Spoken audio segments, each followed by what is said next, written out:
I hope you all are learning well.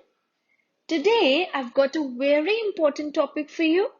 So the name of our topic is water. Let's get started.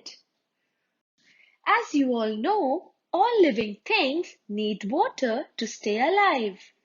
We need water for various purposes, such as we need water for drinking, we need water for cooking, we need water for bathing, we need water for washing, we need water for cleaning, and we need water for putting out fire. Animals and plants also need water. Animals need water for drinking and staying cool. Many animals live in water. Plants need water for growing well. They also need water to make their food. Many plants live only in water. Okay, so where water comes from? Water comes from rain. It is the main source of water. When it rains, the rainwater collects in ponds, lakes, rivers, and seas. Some water is found on mountains in the form of ice and snow. When the snow melts, water flows down into rivers and streams. Some rainwater also goes into the ground. This is called groundwater. People dig wells and tube wells to get this water. Hand pump is also used to get this water.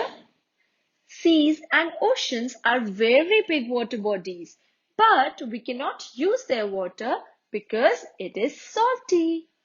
Now we will learn about how water becomes dirty. Water becomes dirty because of the following human activities: throwing garbage into water bodies, washing clothes near water bodies, bathing animals in water bodies, discharging waste from factories into water bodies. Now you must be wondering how to clean water. Dirty water contains germs. Drinking dirty water can make us sick. We can clean water by boiling it for 20 minutes. Boiling kills all the germs present in water. We can also use water filters to make water clean. In towns and cities, people get water through taps. Tap water is safe to use. It is cleaned in the waterworks before it is supplied to homes. Do you know we should not waste water at all? Water is precious and we must save it. So to save water, you should follow some rules. Turn off the tap after using it. Use minimum water when you take bath. Collect rainwater in containers for future use. And store water in clean and covered containers. So this is all for today. Bye bye and take care.